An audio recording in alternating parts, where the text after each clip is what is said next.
My buddy Trevor Wallace, for instance, he's really funny YouTube video. He makes funny videos, and then now all the clubs want to mess with him.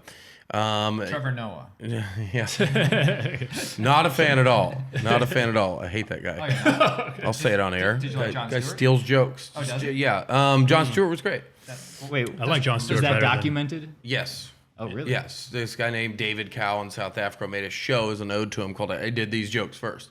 He's ripped every comic off. Every comic off in South Africa. Even, in other big comedians who I won't say names, for private reasons that he's taken jokes from.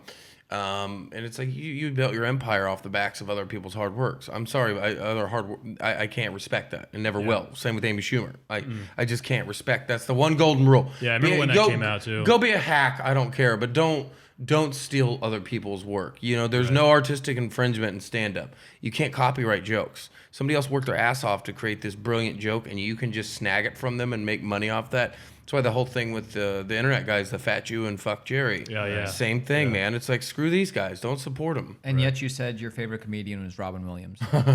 Now, Robin, I do. There's He this paid kinda- a lot of comics. Yeah, and one time at the Comedy Store, he went up to a guy. He was a little different, but he went up to a guy and said, "Hey, that joke you just said, I like it. Here's a $50 check. I'm doing it now. It's my joke." And the guy knocked him out in front of everyone.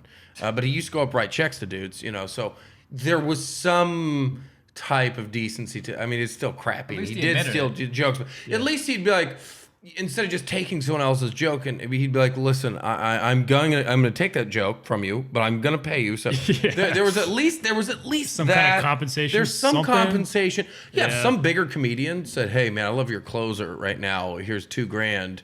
Not my closer, but it's something I wrote." I would be more than happy because here's why. Because I'm like, somebody just paid me for my brain. Like that would honestly feel pretty great. I'm like, oh well.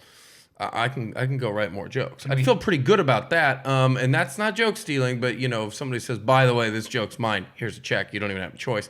That's kind of crappy, but and You can renegotiate. Say, hey, 3,000. Can we hear the closer that you sold since you don't use it anymore? yeah. So Robin Williams, there was always a little bit of it. It's kind of like an athlete, your favorite athlete finding out he did steroids. It's like he was still a great athlete, Yeah. but he still hit all those home runs. But he did it with a little bit of help. So, Robin was Robin was those guys that you hear stories about. He just riff for an hour. Yeah. And still be the greatest comedian in the lineup. Like he didn't even need to get other jokes, and he could still. And I've heard that about Trevor Noah. Like, why would the guy steal jokes when he's just so comedically brilliant? And I'm like, I don't know, but it's just when you come from South Africa and you're poor and you want to get ahead, it's much different. Like Nipsey Hussle talked about in an interview. He's like, people don't understand crime coming out of the hood. Like it's not about trying to be a bad person or forgetting about your morals. It's about survival, man. You commit a crime because you're just trying to survive. And I said, yeah, totally.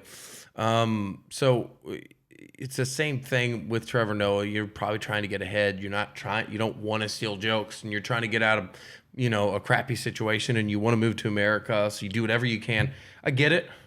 I get it. You refuse to do the Daily Show until Trevor Noah rights his wrongs. I would probably even address it. On the show. That would be really cool. That's only going. Call that a stupid move, or It's going to the web. It's not going viral. Not on That's- air. Yeah. it's you going- know, I think I would address it in a polite way, saying, "I like you, Trevor, and I want to address something, and I want to hear what you have to say about it." There's been. I know a lot of comedians accused you of this, and it's almost like throwing someone out, like, hey, like a Me Too movement kind of thing. Like, hey, you did this thing in the past. Do you have something to say for yourself? Because that's a big deal to me. That's the one cardinal rule in stand-up. Yeah. Do it, you know what I mean? Go up there and do just about anything else. Tell crappy sexist jokes, whatever it is. Hacky jokes are better than stealing jokes. Not far off. They're better. They're a little bit better, but Yeah. hacky is like teetering on like just like, wow, that's not original.